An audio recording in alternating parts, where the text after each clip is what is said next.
र यो खुसीको कुरा हो कि अहिले पार्टी निर्माणको एउटा नयाँ चरणमा प्रवेश गरिसकेपछि खास गरी गुटवादी र फुटवादी क्रियाकलापमा संलग्न केपी र केपी गुटका मानिसहरूले पार्टी विभाजन गरिसकेपछि पार्टी एकताको झण्डा उठाउने, आधिकारिकताको झण्डा उठाउने, वैधानिकताको झण्डा उठाउने र लोकतान्त्रिक मूल्य मान्यता, विधि विधान र पद्धतिको पक्ष पोषण गर्ने पार्टी र त्यसका समर्थक पेशाकर्मीहरू आज सहज ढङ्गले एकता सम्पन्न गर्ने ठाउँमा आइपुग्नु भएको छ।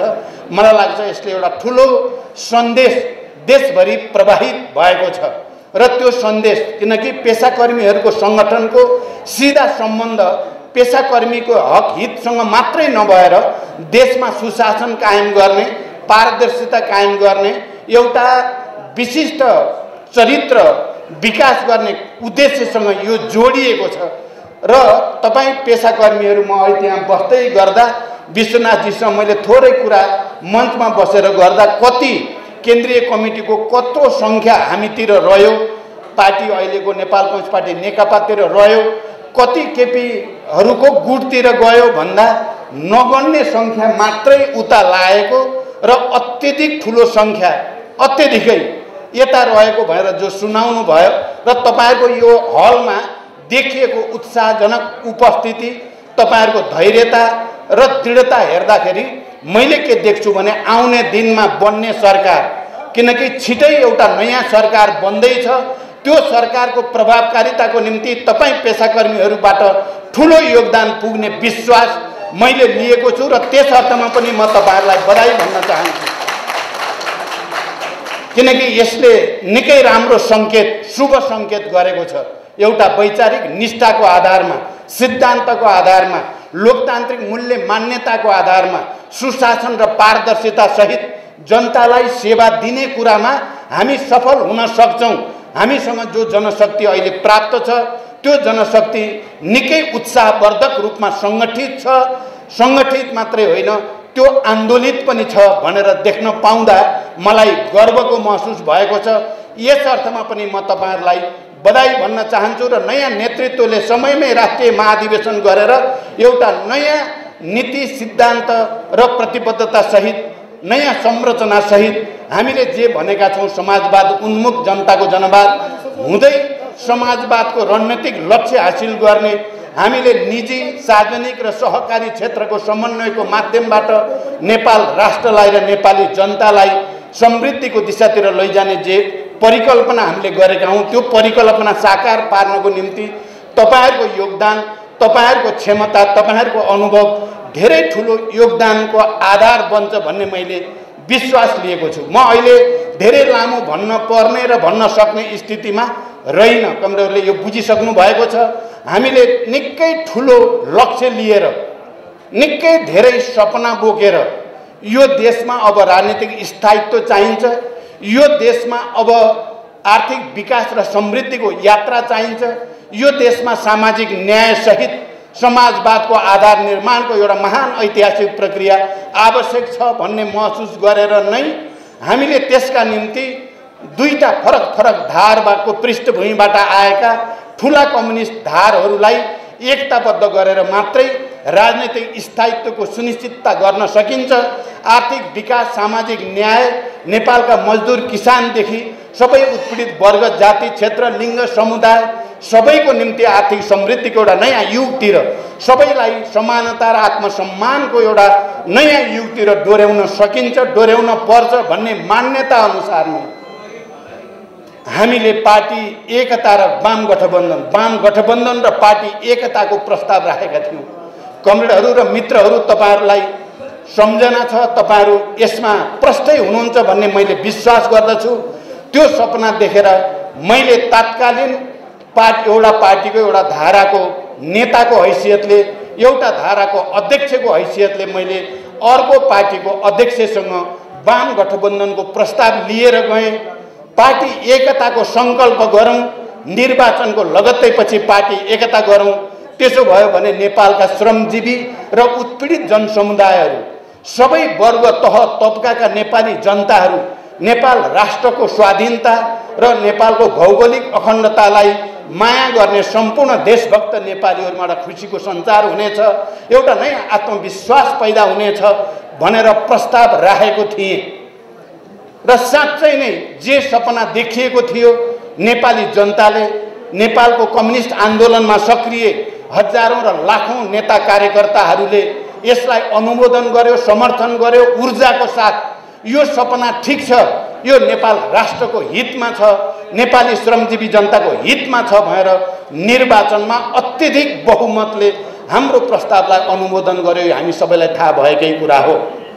यो कुरा कतिपयले उठाउँछन् कि कहीँ हामीले विचारमा या राजनीतिमा या हामीले सङ्गठन र विधि विधानमा अलि हतारोमा गऱ्यौँ कि त्यसो भएर पो अहिले समस्या परेको हो कि भनेर पनि कतिपयले भन्ने गर्दछन्। कमरेडहरू र मित्रहरू, म बडो गम्भीरताको साथ र जिम्मेवारीको साथ तपाईहरुको यो ऐतिहासिक एकता भेला या एकता घोषणा कार्यक्रमका म उपस्थित साथीहरूलाई भन्न चाहन्छु, कुरा त्यस्तो होइन। हामीले सोचे सम्झेर, किनकि हामी अब शान्तिपूर्ण र प्रतिस्पर्धाको राजनीति मार्फत, बहुदलीय प्रतिस्पर्धाको राजनीति मार्फत समाजवादको उद्देश्यतिर अगाडि बढ्ने भन्नेमा हाम्रो समान सोचाइ भयो। त्यो पार्टी एकताको प्रस्ताव राख्दाको दिन भएको मात्रै होइन, तत्कालीन नेकपा एमालेको 9औं महाधिवेशनको प्रतिवेदनले र तत्कालीन माओवादी केन्द्रको एकता अधिवेशनको प्रतिवेदनले अब हामी जाने बाटो भनेको शान्तिपूर्ण र प्रतिस्पर्धा मार्फत, स्वतन्त्र न्यायपालिकालाई सम्मान गर्दै अनि लोकप्रिय मत हासिल गर्दै सत्ताको नेतृत्व ग्रहण गर्ने र जनताको सेवा गर्दै अगाडि जाने हो भन्ने कुरामा दुईटै पार्टीका पछिल्ला अधिवेशनहरू महाधिवेशनहरूले एउटै लाइन पारित गरेको ऐतिहासिक तथ्यप्रति म सबै कमरेडहरूको ध्यानाकर्षण मात्रै गराउन चाहन्छु अहिले। र अनि हामीले त्यसो गर्दै गर्दा जति बेला नेपालमा 12 बुँदे समझदारी, विस्तृत शान्ति सम्झौता अनि संविधान सभाको निर्वाचन, संविधान सभाका दुईवटा निर्वाचन मार्फत भएका लामा लामा छलफल बहसहरू, ती वैचारिक प्रकृतिका, सैद्धान्तिक प्रकृतिका, राजनैतिक प्रकृतिका, सांगठनिक र विधि विधानसँग सम्बन्धित बहसका पृष्ठभूमिमा नै वाम गठबन्धन र पार्टी एकताको आधार तयार भएको हो।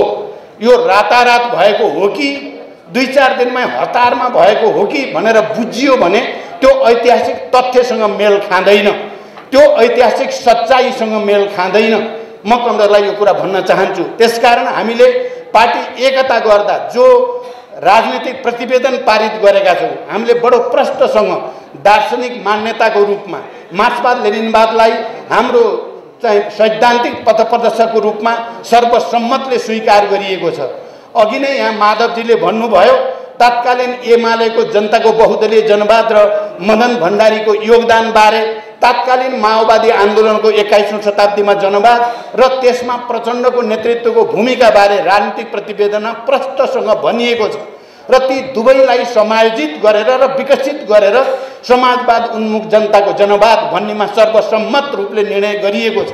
त्यो सुविचारित छ र त्यसमा भनिएको छ यसलाई एकता अधिवेशनसम्म, एकता महाधिवेशनसम्म गएर थप विकसित र परिमार्जन गरिनेछ र समाजवादतिर अगाडि बढ्ने बाटोलाई अझ प्रष्ट गरिनेछ भनेर त्यहाँ भनिएको छ। त्यसकारण विचार र राजनीतिमा कन्फ्युजन हुँदाहुँदै भएको यो एकता होइन। र त्यति बेला अध्यक्षको हैसियतले केपी ओलीले र अर्को अध्यक्षको हैसियतले मैले सबभन्दा पहिला हस्ताक्षर गरेकोमा हामीले अब पुरानो एमालेको जे जनताको बहुदलीय जनवाद र 21औं शताब्दीमा जनवाद माओवादीको यो दुवैलाई परिमार्जन गरिएको र अब चाहिँ समाजवाद उन्मुख जनताको जनवाद भन्ने कुरामा हस्ताक्षर गरिसकेपछि जब जर 21औं शताब्दीको जनवाद या माओवाद त्यहीँनिर त्यसलाई हामीले नयाँ ठाउँमा विकसित गर्यौं, परिमार्जित गर्यौं। आज यदि कसैले फेरि फर्केर त्यहीँ जान्छ भने त्यही नै प्रतिगमन हो, त्यही नै विचारको हिसाबले प्रतिगमन हो। र हामी जहाँ उभिएर एकता गरेको हौँ त्यसैमा दृढतापूर्वक उभिनु भनेको अग्रगमन हो, त्यहाँबाट महाधिवेशनतिर जानु भनेको अग्रगमन हो। त्यसकारण कमरेडहरू र मित्रहरू सुविचारित ढङ्गले नै विचारमा र राजनीतिमा स्पष्ट दिशा बनाएर नै हामीले पार्टी एकता गरेको हो। अनि विधानमा पनि तपाईहरुलाई थाहा छ, हामीले लेनिनवादी संगठनात्मक सिद्धान्तलाई, जनवादी केन्द्रीयतालाई पार्टीको संगठनात्मक सिद्धान्तको रूपमा स्वीकार गरिएको हो र अघि नै यहाँ आइसकेको छ। तपाईहरु सबै यसमा विज्ञ हुनुहुन्छ। संगठन व्यक्ति संगठनको मातहत हुन्छ, संगठनमा बहुमतको मातहतमा अल्पमत हुन्छ, सम्पूर्ण कमिटी केन्द्रीय कमिटीको मातहतमा हुन्छ, बहुमतको निर्णय नै पार्टीको निर्णय हुन्छ भन्ने विधान पनि हामी सबैले सर्वसम्मत रूपले पारित गरिएको हो। त्यसकारण यो हतारमा गरिएको हो कि भन्ने कुरा वा अब पछाडि फर्काएर भ्रम दिएर कथित एमाले या कथित माओवादी केन्द्र भएर यदि कसैले भन्छ भने त्यो चाहिँ वास्तवमा पार्टी एकताको मर्म र भावनामाथि प्रहार हुन्छ। त्यो इतिहासको आवश्यकता र इतिहासको भोलि राष्ट्र निर्माणको आवश्यकताका विरुद्ध प्रतिगमनकारी कदम हुन्छ भन्ने कुरा म फेरि एकचोटि सबै कमरेहरूलाई स्पष्ट पार्न चाहन्छु। त्यसकारण यो अनि समस्या कहाँ पैदा भयो त? केपी ओलीजीको सबभन्दा ठुलो समस्या मैले गएको 3 वर्षमा जे देखेँ भने सत्ता प्राप्ति, कुर्सी प्राप्तिको निम्ति जे पनि सम्झौता गरिदिने, प्राप्त भइसकेपछि कार्यान्वयन एउटा पनि नगर्ने, उल्टो कार्यान्वयन गर्ने षड्यन्त्रकारी चरित्र नै समस्याको चुरो हुन आयो। यो कुरा 3 वर्षको अनुभवले राम्रोसँग देखायो। उहाँले सहमति त सबै गर्नुभयो, तपाईहरुले देख्नुभयो। आलो पालो अध्यक्षमा नि उहाँले हस्ताक्षर गर्नुभएको छ, आलो पालो प्रधानमन्त्रीमा नि उहाँले हस्ताक्षर गर्नुभएको छ। अनि जबज छोडेर हस्ताक्षर गर्ने पहिलो व्यक्ति केपी ओली नै हो। अनि एमाले विघटन गर्नुपर्छ भनेर हस्ताक्षर गर्ने पहिलो व्यक्ति पनि केपी ओली नै हो। अनि फेरि एकता भइसकेपछि, प्रधानमन्त्री भइसकेपछि फेरि पछाडि फर्किने पनि केपी ओलीजी नै हो। यो सबै कारणले यहाँ एउटा इमानदारी, निष्ठा, वैचारिक निष्ठा, इमानदारिता, जिम्मेवारी बोध, राष्ट्रप्रति, जनताप्रति हुने प्रवृत्ति र बेइमानी, जालझेलपूर्ण षड्यन्त्रकारी प्रवृत्तिको बीचको लडाईँ हुन आयो। यो त्यसकारण यो विचारको लडाईँ हो, यो प्रवृत्तिको लडाईँ हो, यो विधिको लडाईँ हो, यो पद्धतिको लडाईँ हो। अहिले देशमा जो राजनीतिक सङ्कट पैदा भयो, तपाईहरुले गहिरिएर हेर्नुभयो भने प्रष्टसँग देख्न सक्नुहुन्छ। जसरी सचिवालयको बहुमतलाई उहाँले इन्कार गर्नुभयो, स्थायी समितिको 2/3 बहुमतलाई उहाँले लत्याउनु भयो, जसरी केन्द्रीय समितिको 2/3 बहुमतलाई लत्याउनु भयो, त्यसैगरी संसदको 2/3 बहुमतलाई पनि लत्याएर संसद विघटन गर्ने, संविधान खारेज गर्ने निकै ठुलो प्रतिगमनकारी, प्रतिक्रान्तिकारी कदम उहाँले चाल्नुभयो। हामी सबै आन्दोलित भयौँ। हामी सबैको निम्ति त्यो जीवन मरणको प्रश्न भयो। हाम्रो भरोसा थियो सर्वोच्चप्रति, हामीले भरोसा पनि व्यक्त गरिराख्यौँ। तर हामीले सडकमा गएर जनताको साथमा मिलेर खबरदारी गर्ने कुरा र केपी ओलीको कदम प्रतिक्रान्तिकारी छ, प्रतिगमनकारी छ भन्ने कुरा पनि हामीले नछोडिकन 2 महिनाभन्दा बढी समयदेखि लगातार आन्दोलन गर्यौँ। र अहिले सर्वोच्च अदालतले त्यो कदम असंवैधानिक र अलोकतान्त्रिक नै थियो भन्ने कुरा बकाइदा आफ्नो फैसला मार्फत घोषणा गरेपछि कोही पनि अलिकति पनि नैतिकता भएको मान्छे, संसारभरिको परम्परा र नजिरहरू र हाम्रै विगतका नजिरहरू अनुसार पनि सिधै आफ्नो प्रस्ताव खारेज भइसकेपछि राजीनामा दिनुपर्नेमा आजभोलि म अचम्म लाग्छ। केपीजीको कुरा सुन्छु म, उहाँहरू त के गर्न थाल्नुभयो, हामीले झन् जित्यौँ जस्तो पो गर्नुभएको छ। सर्वोच्चले उहाँलाई हराइदिएको त हामी झन् बलियो भयौँ अरे। यो के अचम्म हो, हारेपछि बलियो भइने? यो कस्तो सिद्धान्त प्रतिपादन गरे होला केपीजीले? यस्तो हुन्छ र भन्नुहोस् त, पछारियो पछारि चाहिँ पछारियो अनि जित्यौँ हामी त झन् बलियो भइयो अरे। त्यस्तो नै हुन्छ कहीँ? नैतिकताको आधारमा राजीनामा दिनुपर्छ पुरै देशले भनिरहेको छ, तर राजीनामा दिन त कता हो कता, म अझै देखाइदिन्छु भन्ने हुन्छ। उहाँले अब देखाउने के बाँकी छ? उहाँले के सङ्कटकाल लाएर देखाउँछु भने हो कि? किनभने उहाँ त अब त पार्टी सदस्य पनि हुनुहुन्न, वैधानिक ढङ्गले पार्टी सदस्य हुनुहुन्न। संवैधानिक ढङ्गले यति ठुलो प्रतिगमनकारी उहाँको कदमलाई सर्वोच्च अदालतले खारेज गरिसकेपछि उहाँ प्रधानमन्त्री एक क्षण पनि बस्न लायक पनि हुनुहुन्न। तर उहाँले अझै भ्रम दिनुभएको छ। अझै हिजो मात्रै मैले सुने, अब मान्छेलाई साम दाम दण्ड भेद भ्रम प्रलोभन के हो के गर्दै गर्दै अझै तान्ने बल गर्नुभएको छ। यो सबैबाट चाहिँ वास्तवमा एउटा चाहिँ भनाइ छ क्या, चाहिँ अन्तर्राष्ट्रिय कम्युनिस्ट आन्दोलन स्थापितै भनाइ हो। जनताको एउटा नियम छ क्या, उनीहरू सङ्घर्ष गर्छन्, सङ्घर्ष गर्ने बित्तिकै भने जस्तो जित हासिल हुँदैन, फेरि सङ्घर्ष गर्छन्, फेरि पनि नहुन सक्छ। त्यति बेलासम्म सङ्घर्ष गरिराख्छन् जबसम्म सम्पूर्ण रूपले जनताको जित हुँदैन, तबसम्म जनताको नियम हो सङ्घर्ष गरिराख्नु। प्रतिक्रियावादीहरूले गडबडी मचाउँछन्, बेइमानी गर्छन्, सफल हुँदैनन्, फेरि बेइमानी गर्छन्, षड्यन्त्र गर्छन्, सफल हुँदैनन्। जबसम्म पुरै पतन हुँदैन तिनीहरूले गडबड गर्न छोड्दैनन्। यही भनाइअनुसार नै केपी ओलीजी सम्पूर्ण रूपले आफ्नो पतन नहुँदासम्म बेइमानी र गडबड गर्न नछोड्ने पात्रको रूपमा, एउटा प्रतिक्रियावादी पात्रको रूपमा उहाँ उभिएको देखिन्छ। उहाँहरूले त भन्नुभएको थियो हामीले त सेटिङ गरिसकेका छौँ, भइहाल्छ, अब त सर्वोच्च त हाम्रै अनुसार गर्छ। देशभरि हामी तपाईँहरूले सुन्नुभएको छ नि, देशभरि अभियान चलाउनु भयो र मान्छेलाई ओहो केपी ओलीले त ठुलो सेटिङ गरेछ, त्यसो भएपछि यतापट्टि प्रचण्ड माधवतिर लागियो भने त बर्बाद भइन्छ। सेटिङ भइसकेको छ भनेपछि त उतै लाग्ने भनेर धेरै मान्छे त्यो सेटिङको भ्रममा लागेको थियो। अब बिस्तारै फर्किँदै हुनुहुन्छ साथीहरू। म भन्छु आउनुहोस्, अब अर्को सेटिङ पनि भत्किँदैछ, निर्वाचन आयोगवाला सेटिङ हेर्नु होला। मैले त्यत्तिकै भनेको होइन कमेडहरू, मैले त्यत्तिकै भनेको होइन, मैले बुझेर भन्दैछु। केही समयभित्रै निर्वाचन आयोगले उहाँलाई यो पार्टी उहाँको आधिकारिक हुन सम्भव होइन, आधिकारिक पार्टी बहुमतवाला पार्टी नै हो र सुरेश चिन्ह र नाम उहाँहरूकै हो भन्ने फैसला हुन्छ। यसमा 1 इन्च पनि शङ्का गर्नु पर्दैन। म यो कुरा पुरै विश्वासको साथ भन्न सक्छु।